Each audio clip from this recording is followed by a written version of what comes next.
दुष्ट मानव, तूने मेरी तपस्या भंग की है। मैं तुम्हें श्राप देता हूँ। मैं तुम्हें श्राप देता हूँ कि तुम एक कुत्ते बन जाओ।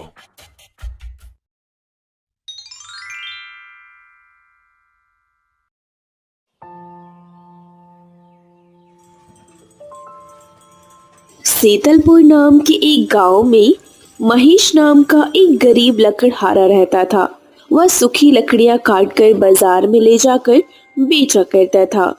जो पैसे मिलते थे वो उसी से अपना जीवन बिता रहा था। वे अपनी पत्नी के साथ रहता था। जलने वाली लकड़ी से होने वाली कमाई काफी नहीं थी। रोटी और कपड़ों की हमेशा ही परेशानी रहती थी। एक दिन महेश की पत्नी ने बोला,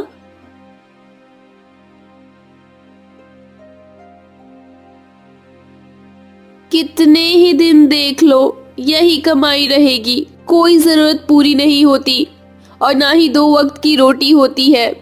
इस लकड़ी को बेचने से अच्छा कि तुम शहर क्यों नहीं चले जाते। कितने वर्षों तक हम ऐसे ही गरीबी में जीवन गुजारेंगे। ऐसा सुनकर महेश बोला,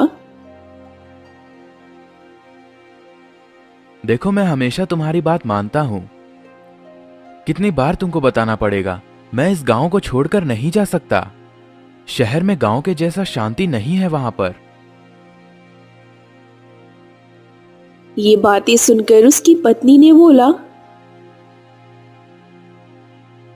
अब मैं क्या करूं? मैं भी यहाँ उस पाप की वजह से हूँ जिसने तुम्हें बांध रखा है। ठीक है, खाना बन गया है, खाओ और जाओ। खाना खाने के बाद महेश और पंच कल्याणी साथ में लकड़ी काटने चला जाता है। वो लकड़ी खोजते खोजते बहुत दूर चला जाता है और वो सोचने लगा, अरे आज तो बहुत दूर चला आया और मुझे एक बड़ा सूखा पेड़ चाहिए, लेकिन मुझे एक भी नहीं मिला। वहां एक पेड़ है पर बहुत छोटा है। इससे मेरा क्या होगा? ठीक है, आज के लिए इससे ही काम चलाना होगा। वह एक पेड़ को काटता है और अपने पंच कल्याणी की पीठ पर सूखा लकड़ी का एक गट्ठर रखता है। उस लकड़ी को बाजार में बेचने के लिए चला जाता है। पर ये क्या, बाजार में लकड़ी खरीदने वाला कोई नहीं है। वो सोचने लगा, क्या इन सब लकड़ियों को मुझे वापस घर ले जाना पड़ेगा? इतने में ही उस गांव का एक जमींदार ने आवाज लगाई, अरे सुनो लकड़हारे, इधर आओ। ये सारे लकड़ियां कितने पैसों की हैं? तभी महेश ने जमींदार से पूछा, जमींदार जी, आपको सब लकड़ियां चाहिए या आधी? अगर सब लकड़ियां चाहिए तो आपको सिर्फ 20 रुपए में दे दूंगा।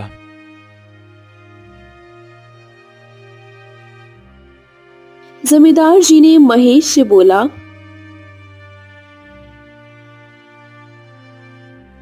मुझे सब लकड़ियां तो चाहिए, परंतु तुमने जो पैसा कहा है उतने पैसे में नहीं, केवल 10 रुपए दे सकता हूँ। कहो क्या कहते हो? महेश उदास होकर बोला, अरे जमींदार जी, इतने कम पैसे में तो नहीं दे सकता, पर वैसे मैं बहुत थक गया हूं तो दे दूंगा। 10 रुपए दे दीजिए, मुझे घर भी जाना है। मुझे बहुत तेजी से भूख लगी है।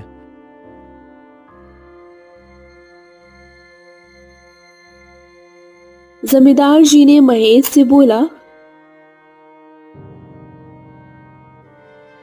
ये लो तुम्हारे 10 रुपए। ये सारी लकड़ियां यहाँ दो। वैसे तुम बहुत भूखे लग रहे हो, क्या तुम कुछ खाना खाओगे? सब तैयार है, खाना खाओ और फिर चले जाना घर।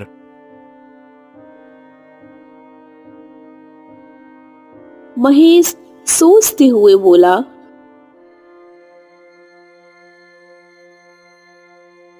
परंतु अगर मैं आपके पास खाऊंगा तो आपके लिए खाना नहीं बचेगा। रहने दीजिए, मैं घर जाकर खा लूंगा। तभी जमींदार जी ने महेश से कहा, चिंता मत करो, तुम खाना खा लो। तुम्हारे खाने के बाद भी बहुत लोग और भी खा सकते हैं, उतना खाना है मेरे पास। और हाँ, जब भी तुम्हें भूख लगे तो तुम यहाँ आकर खाना खा सकते हो।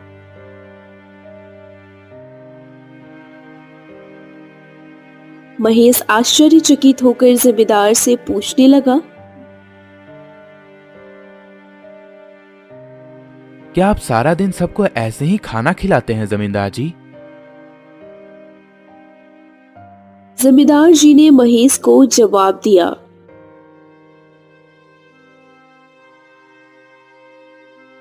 जब तक भगवान मुझे शक्ति देता है तब तक मैं भूखे लोगों को खाना खिलाता रहूंगा।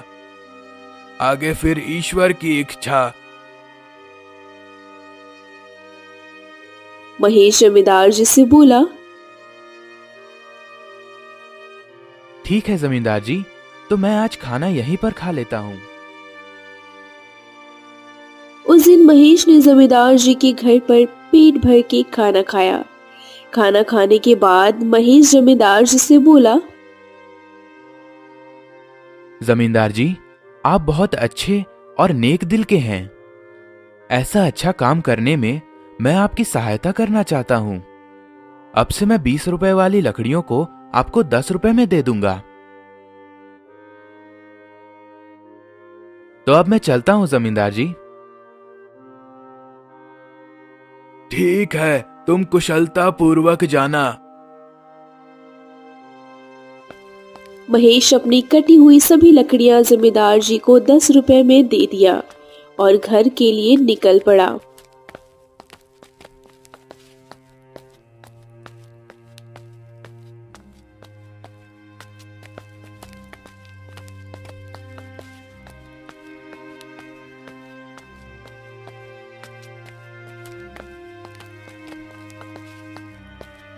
घर पहुंचा तो उसकी पत्नी सुधा ने पूछा, ए जी, क्या हुआ? इतनी देर तक क्या कर रहे थे? क्या आज तुमको कोई अच्छा पैसा नहीं मिला है क्या? ये सुनकर महेश बोला, देखा जाए तो सौदा अच्छा नहीं था। 10 रुपए मिले हैं, हर रोज से कम ही है। क्या सच में मुझे 10 रुपए दे रहे हो? मैंने सोचा था कि जितना तुम रोज देते हो उससे ज्यादा दोगे, मगर तुमने मुझे उसका आधा ही दिया। तुम इतने समय से कहाँ थे और क्या कर रहे थे? महेश ने सारी बात अपनी पत्नी को बता दिया। अरे मैं लकड़ियां काटकर बाजार में बेचने निकला था, पर बाजार में कोई नहीं था। तो मैं हमारे पास के गांव हरिपुर में रामदयाल नाम के एक जमींदार के घर गया था। वहां पर जो भी राहगीर जाता है वो उन्हें बड़े प्रेम से खाना खिलाते हैं। ऐसे लोगों के लिए हमें कुछ जरूर करना चाहिए। ये सुनकर महेश की पत्नी बोली, फिर तो वो जमींदार बहुत धन वाला होगा, नहीं तो वो ऐसे कैसे करता? इतने सारे लोगों को खाना देने वाले की तुमने कैसी सहायता की? वो इतने धनी नहीं है जितना तुम सोच रही हो सुधा। बस वे दान पुण्य की अच्छी विचार रखते हैं। हरिपुर गांव के जमींदार हैं। वो अपनी कमाई से ही सबको खाना देते हैं। अरे मैं तो पूछ रही थी कि आप उस जमींदार की सहायता कैसे की? हमारी कमाई तो बहुत कम है, हम क्या सहायता कर सकते हैं? स्वर्ग जाने के बारे में मत सोचो, पहले जमीन के बारे में सोचो।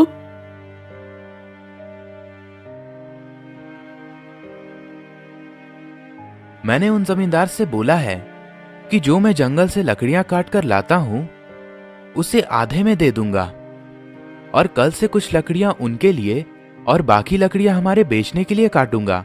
इतना ही बहुत है। तभी महेश की पत्नी सुधा ने पूछा,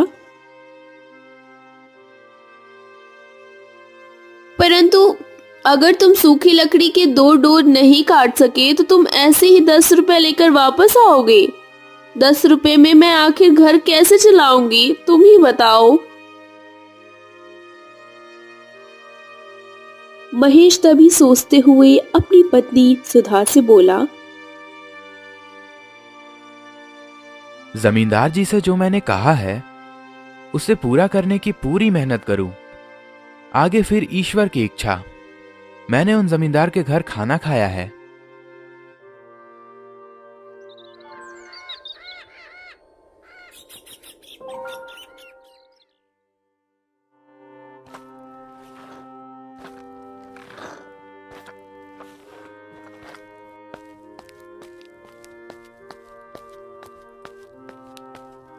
महेश प्रतिदिन जंगल से लकड़ियां काटता था और जमींदार जी से किए वादे के मुताबिक सिर्फ 10 रुपए लेता था। एक दिन जमींदार जी खाना खाने बैठे ही थे कि बाहर से महेश ने आवाज लगाई, जमींदार जी, सूखी लकड़ियां लाया हूं। 10 रुपए दे दीजिए और यहां आकर अपनी लकड़ियां ले जाइए ताकि मैं घर चला जाऊं। घर से बाहर आकर जमींदार जी महेश से बोले,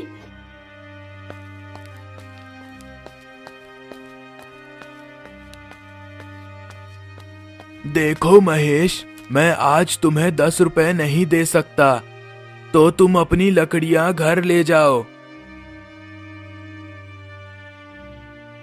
घर वापस क्यों जाऊं? मैं आपके लिए लाया था। पैसे का क्या बात है, कल दे देना मुझे। बहुत तेजी से भूख लगी है, तो कुछ खाना ही खिला दीजिए। खाना तो खिला ही सकते हो ना, वैसे भी आप सब लोगों को खाना खिलाते हैं। तभी जमींदार जी ने महेश से बोला,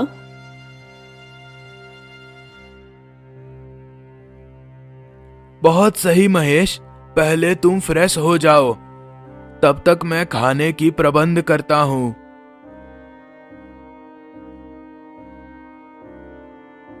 जमींदार घर के अंदर जाता है और सारी बात अपनी पत्नी से बताता है। तभी उसकी पत्नी बोली, ए जी, आपने ऐसा वादा क्यों किया? घर में खाने के लिए कुछ भी नहीं बचा है, सिर्फ वही खाना बचा है जो अभी आप खाने वाले हैं। हम इस वक्त महेश को कैसे खाना खिलाएंगे? पूरा खाना खत्म हो चुका है। क्या आपको ये पता नहीं है? तभी जमींदार ने अपनी पत्नी से बोला, अरे भाग्यवान, इसमें ऐसी कौन सी बड़ी बात है? ये जो खाना थाली में रखा है वो महेश के लिए बहुत है। आज भूखा ही रह लूंगा। ये सब बातें सुनकर जमींदार जी की पत्नी बोली, मुझे बताओ जी, आप ऐसा कितनी बार करोगे? अब हमारे पास अनाज उतना नहीं है, कब तक लोगों को खाना खिलाएंगे जी? तभी जमींदार जी सोचते हुए बोले, सब ईश्वर देगा। सबसे पहले जाओ महेश को खाना खिलाकर आओ।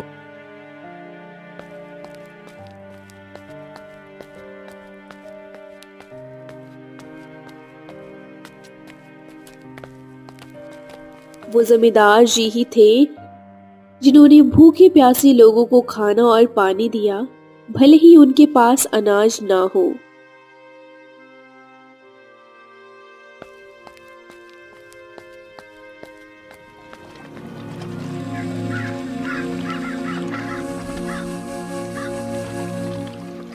एक दिन हमेशा की तरह महेश लकड़ियां काटने जाता है।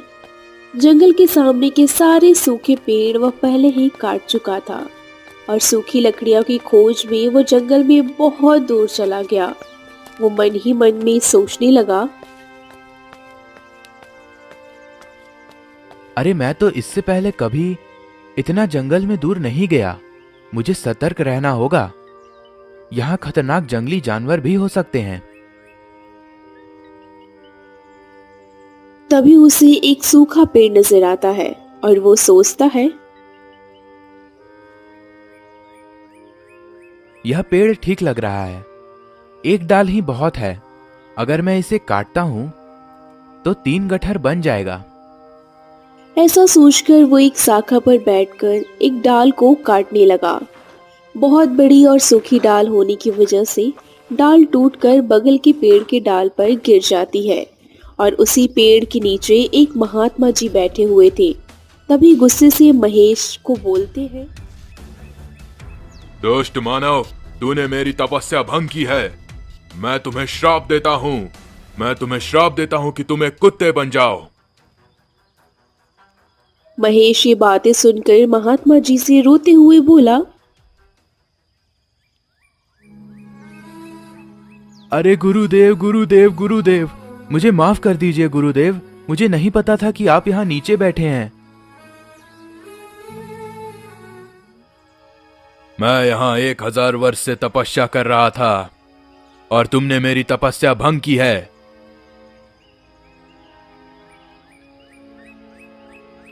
मैं तो हर दिन सूखी लकड़ियां काटने आता हूँ और सूखी लकड़ियां बाजार में बेचता हूँ। मैंने जानबूझकर ऐसा नहीं किया। मुझे क्षमा कर दीजिए गुरुदेव। कृपया करके इस श्राप को वापस ले लीजिए गुरुदेव। अरे मानव, मैंने क्रोध में आकर तुम्हें श्राप दिया है क्योंकि तुमने मेरी तपस्या भंग की है। अब इस श्राप को वापस लेना मेरे लिए असंभव है, पर मैं तुम्हें एक तरकीब बताऊंगा। तुम ऐसे लोगों को ढूंढो जो सबसे अच्छा दान देते हैं। उनके खाने के बाद अगर उनके खाने में कोई भी एक दाना बच जाता है तो उसे खाकर तुम श्राप से मुक्त हो जाओगे। अगर तुम अपने अभी के रंग से पूरी तरह से लाल हो जाते हो तो तुम इस श्राप से मुक्त हो जाओगे और पहले जैसे हो जाओगे। तभी महेश ने गुरुदेव जी से कहा, गुरुदेव, मैं अपनी पत्नी का सूखी लकड़ी काटकर बाजार में बेचने से मिलने वाले पैसों से गुजारा चलाता था। तो मेरी पत्नी का क्या होगा गुरुदेव? तुम्हें चिंता करने की कोई जरूरत नहीं है। तुम्हारी पत्नी को कोई कमी नहीं होगी। ईश्वर उसकी देखभाल करेंगे। जब तुम्हारा श्राप टूटेगा तो तुम अपने परेशानी से मुक्त हो जाओगे और धन दौलत से सुखी सुखी जीवन व्यतीत करोगे।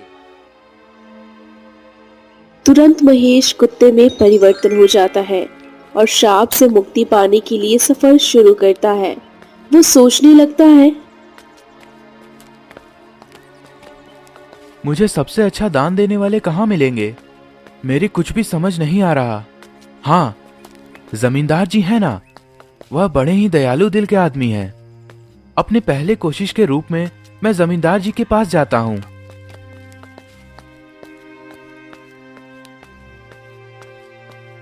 महेश कुत्ते के रूप में जमींदार जी के घर जाता है।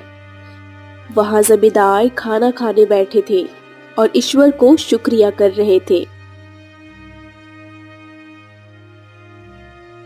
हे ईश्वर, मैं सच में बहुत खुश हूँ। आपने मुझे उन सभी को खाना खिलाने की हिम्मत दी जो आज यहाँ आए थे। जमींदार जी के खाना खा लेने के बाद उनकी पत्नी ने उनके खाने का पत्तल को बाहर फेंक दिया।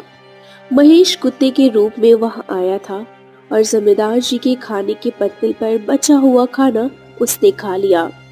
खाना खाते ही उसका आधा शरीर तुरंत लाल हो जाता है। वो सोचने लगा,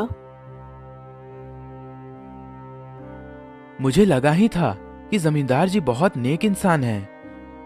मुझे शीघ्र ही आदेश राशि मुक्ति मिल गई, परंतु पूरी तरह श्राप मुक्त होने के लिए किसी दूसरे व्यक्ति को खोजना होगा। कोई आसपास ही मिल सकता है। मुझे श्राप से मुक्ति मिल सकती है। अगर दिए गए श्राप से मुझे मुक्ति मिल जाती है तो गुरुदेव के कहे अनुसार श्राप से मुक्त होने के बाद मैं धन दौलत और सुख के साथ रहूंगा। मैं चाहे कितने भी वर्ष लकड़ियां काट लूं, कभी भी इतना अमीर नहीं बन पाऊंगा। यह तो मेरे साथ अच्छा ही हुआ। मुझे श्राप देने के लिए बहुत बहुत शुक्रिया गुरुदेव। ऐसा कहकर महेश दूसरे व्यक्ति को खोजने लगता है।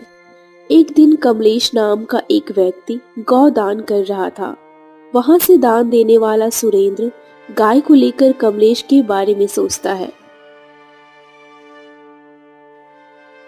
कितना नेक दिल का इंसान है, और ऐसा वो मेरे साथ ही नहीं, वो कई लोगों के साथ ऐसा कर रहा है। ऐसे लोगों को तो आशीष जरूर मिलना चाहिए। ये सब देखकर महेश सोचा, वाह वाह, आज मुझे इस श्राप से मुक्ति मिल जाएगी। यह इंसान जमींदार जी के जैसा ही होना चाहिए, जो सबसे अच्छा दान पुण्य कर रहा है। ठहर कर देखता हूं कि वो कब खाना खाता और पत्तल बाहर फेंकता है। कमलेश ने खाना खाया और पत्तल को बाहर फेंक दिया। महेश शीघ्र ही जाकर उस पत्तल में बचा हुआ खाना खा लेता है, परंतु वो वैसे का वैसा ही रहता है और सोचने लगता है, कमलेश तो इतना बड़ा दानी भगत है, फिर मेरा रंग क्यों नहीं बदला? यह क्या हो रहा है? मुझे कुछ समझ नहीं आ रहा। महेश वापस आकर जमींदार जी के घर के बाहर बैठ गया। वहां कुछ लोगों को बैठे हुए देखता है। वो आपस में कमलेश के बारे में बात कर रहे थे। उनमें से एक आदमी बोला, कमलेश हमेशा गांव के बाहर वालों को बुलाकर ही दान देता है, लेकिन तुम सच जानोगे तो चौंक जाओगे। उसकी सारी गाय 5 महीने से ज्यादा दूध नहीं देती। उसे ये पहले से ही पता होता है, और फिर उन्हें बैठकर चारा खिलाना पड़ेगा, इसलिए दान कर देता है। वो कभी दूध देने वाली गाय को कभी दान नहीं करता, उसे पाप लगेगा। हमारे राजा हरि सिंह के तरह कोई भी दान नहीं कर सकता। वो एक महान दानी हैं। हमारे राजा हरि सिंह 1 महीने से खाना बांट रहे हैं, और कल आखिरी दिन है, और खाना के साथ साथ वस्त्र दान भी करने वाले हैं। वो वहां सबके साथ 1 महीने से खाना खा रहे हैं। मैंने कभी भी उनके जैसा राजा नहीं देखा। इतने में ही दूसरा व्यक्ति बोलता है, अरे ये तो कुछ नहीं, उन्होंने हम जैसे गरीबों को रहने को घर, अच्छा कपड़ा, खाना और हर जगह तालाब पानी के लिए खुदवाई है। उन्होंने गांव के लिए बहुत अच्छा किया है। बहुत दयालु राजा है, मैंने ऐसा कहीं नहीं देखा।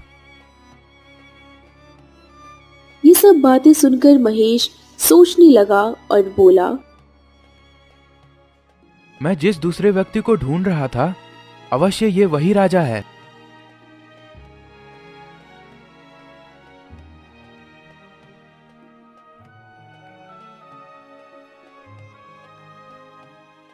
सुबह अगले दिन होते ही महेश राज दरबार के बाहर पहुंच गया, जहां राजा सबको दान दे रहा था। राजा के खाना खाने के बाद सिपाही उस पत्तल को बाहर फेंक देते हैं। जैसे ही राजा ने खाना खाया था, ये देखकर महेश वहां जाता है और पत्तल में से खाना खाता है, परंतु उसका रंग तनी सा भी नहीं बदलता और वो सोचने लगता है, राजा तो इतना बड़ा दानी है, और राजा का भोजन करने के बाद भी मेरा रंग तनी सा भी नहीं बदला। ये शाप तो दूसरी तरह का लग रहा है। मुझे लेकिन उस गुरुदेव के पास जाना होगा, जिसने मुझे ये श्राप दिया है। वो सीधा उन गुरुदेव जी के पास पहुंच जाता है। उसके आधे बदले हुए रंग को देखकर गुरुदेव उससे कहते हैं, महेश, ऐसा लगता है कि तुम्हें अभी तक केवल एक ही व्यक्ति मिला है। तुम्हारा केवल आधा रंग ही बदला है। क्या तुम्हें और कोई नहीं मिला? इस पर महेश ने गुरुदेव को सारी बात बताई। शाप मिले हुए कई दिन हो गए। जमींदार जी का खाना खाकर मैं आधा लाल हो गया। इसके बाद मैंने उनसे भी ज्यादा दान करते लोगों को देखा। उन्होंने जो खाना खाया उसे खाने से कोई फायदा नहीं हुआ गुरुदेव जी। और इसके अलावा हमारे शहर के राजा हरि सिंह बहुत नेक दिल के हैं। 1 महीने तक उन्होंने सबको खाना दिया, और गरीब को कपड़े भी दिए। इतने दयालु इंसान द्वारा खाना खाया हुआ खाना खाने के बाद भी मैं श्राप से मुक्त नहीं हो पाया। इसमें कुछ राज है गुरुदेव, मुझे नहीं समझ में आ रहा है। गुरुदेव, आप ही बताइए कि मैं क्या करूं। तभी गुरुदेव जी ने महेश से बोला, तुमने जितने को भी देखा उनमें से दिल से दिया गया दान सच्चा दान नहीं था। वह ऐसी चीज दान में दे रहा था जिसकी उसे जरूरत नहीं थी।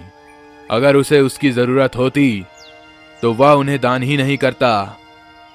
ऐसे ही राजा जो कुछ भी देता है उसे दान नहीं माना जाएगा, क्योंकि राजा खुद नहीं कमाता, वह तो लोगों द्वारा दिए गए करों के रूप में प्राप्त धन को उसी के राज्य के लोगों पर खर्च करता है। राजा हरि सिंह ने 1 महीने तक जो भोजन और गरीबों को कपड़े लोगों को दान किए हैं, लोगों के द्वारा राजा हरि सिंह को ही कर के रूप में दिए गए थे। इसलिए राजा ने जो भी दान लोगों को दिया है उसे दान नहीं माना जाएगा। यह लोगों का पैसा है और लोगों को ही बांट रहा है। समझ रहे हो महेश? तो इसमें राजा का दान कहाँ है? इसलिए राजा हरि सिंह ने जो खाना खाया वह तुम्हें श्राप से आजाद नहीं कर पाया। देखो, सिर्फ सही दान जमींदार जी का है। उन्होंने भूखों को खाना दिया, भले ही उन्होंने खुद खाना नहीं खाया, इसलिए उनका दान सबसे अच्छा है। कुछ और प्रयास करो, तुम श्राप से मुक्ति पाने में करीब हो। मैं सब समझ गया गुरुदेव। महेश निराश होकर वहां से चला जाता है। काफी दूर चलते चलते उसे बहुत जोर की प्यास लग रही थी। वह सोचने लगा, मैं बहुत दूर चला आया हूँ, बहुत तेजी से प्यास और भूख लगी है। अच्छा होगा कि पास में कुछ खाना और पीने के लिए पानी मिल जाए। वहां पास में उसे एक कन्या घड़े में पानी ले जाते हुए दिखाई दी।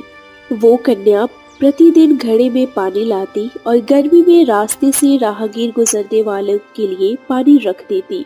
पानी के घड़े रखने के बाद वह कन्या जो खाना लाई थी उसे निकाल कर खाने लगती है। भूखा महेश कन्या के पास जाता है। कन्या अपने खाने में से कुछ खाना खा लेती है और कुछ खाना महेश को दे देती है। महेश उस खाने को खाते ही श्राप से मुक्ति पाकर एक आदमी बन जाता है। उसने कन्या को धन्यवाद किया और वापस लौट जाता है। इस कहानी से हमें ये सीख मिलती है, दान कभी भी छोटा या बड़ा नहीं होता। दूसरों की भूख मिटाने वाली जमींदार और प्यास बुझाने वाली उस कन्या के जैसा होता है। सबसे अच्छा दान खुद की बजाय दूसरों की मदद करना होता है। ऐसे ही चलते चलते महेश अपनी पत्नी के पास पहुंचकर गांव जाता है और खुशी से रहने लगता है। गुरुदेव जी के कहे अनुसार अब उसके घर में धन दौलत की कोई कमी नहीं थी और खुशी खुशी अपना जीवन व्यतीत करता है।